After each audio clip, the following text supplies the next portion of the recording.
Fala pessoal, tudo bem com vocês? Vem aí uma nova Copa Sul-Americana inspirada no modelo da Liga Europa. Quer saber como ficou? Chega mais, eu sou o Chico Garcia, inscreva-se no canal e vamos juntos!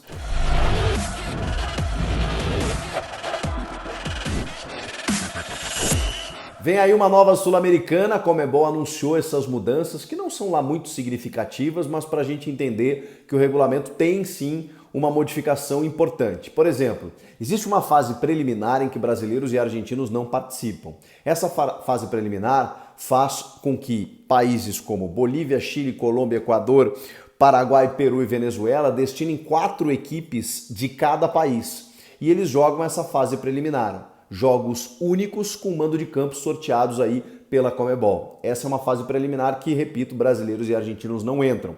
A partir de então, 2 times de cada país avançam, obviamente, né, são 4 destinados inicialmente, 2 de cada país avançam para a fase de grupos. Vamos para a fase de grupos quando entram os brasileiros. Como foi na temporada passada, o primeiro colocado e só o primeiro colocado do grupo classifica para oitavas de final. Então, os brasileiros especialmente, né, que é o que nos envolve, eles precisam chegar em primeiro da chave, primeiro do grupo para chegar nas oitavas de final, porque era assim, né? A partir de então, se você fica em segundo lugar, você estava eliminado. A mudança é exatamente essa. Agora o segundo colocado não está mais eliminado, mas ele vai participar de um play-off para ver se ele chega nas oitavas. É a única diferença. Mas o primeiro segue chegando diretamente nas oitavas de final. Então, você tem que brigar para ser primeiro do grupo para poder classificar. Se você não classifica, tem que chegar em segundo. Chegando em segundo, você vai participar de um play-off. E de que forma funciona esse play-off?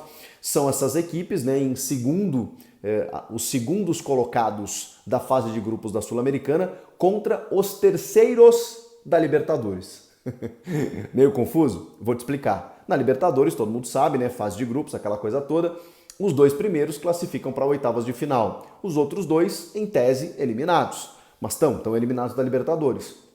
Porém, os terceiros de cada grupo, então assim, você não classifica para a oitava, você ficou em terceiro lugar, você cai na Sul-Americana e joga um play-off contra os segundos colocados desses grupos da Sul-Americana, da fase de grupos. Então, segundos da fase de grupos da Sula contra terceiros da fase de grupos da Libertadores. Jogam o playoff para ver quem vai para oitavas de final. As datas e tudo mais, isso ainda não foi divulgado. Nessa semana, eles vão sortear exatamente esses confrontos da fase preliminar, que, repito, Brasil e Argentina não participam.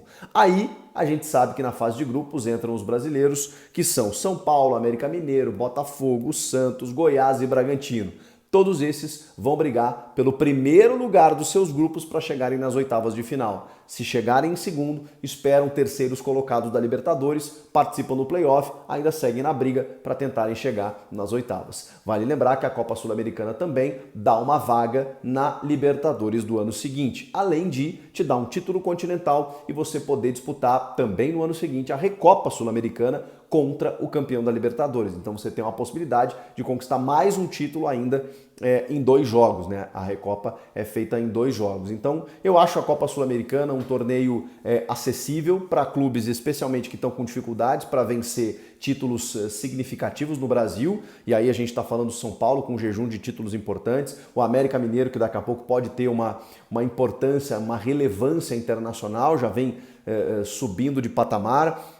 O Botafogo, né, que depois do primeiro ano de SAF busca um acréscimo, né, nessa segunda temporada. O Santos, né, que precisa ganhar alguma coisa depois de tantos problemas financeiros, com dificuldade de elenco, tá aí chegando o Odair Helman para fazer um novo trabalho. O Goiás, que é um clube que já foi vice-campeão da Sul-Americana, né, isso em 2010, se eu não me engano, lá naquele ano do Rafael Moura, iluminado, fazendo muitos gols. E o Bragantino, que é vice-campeão da mesma competição, da Sul-Americana, em 2021, perdeu a final para o Atlético Paranaense e não repetiu a dose com a mesma temporada exitosa em 2022, tanto que trocou até o comando técnico com o Maurício Barbieri, que acabou indo para o Vasco da Gama. Mas enfim, são equipes que podem buscar esse título. E o São Paulo, né? O São Paulo bateu na trave, perdendo para o Independiente Del Valle, o Internacional caiu no meio do caminho, parecia que tinha aberto o caminho para o São Paulo, né? Mas não foi o que aconteceu. O Independiente não tomou conhecimento do São Paulo na decisão e ficou uma frustração muito grande, porque era um título que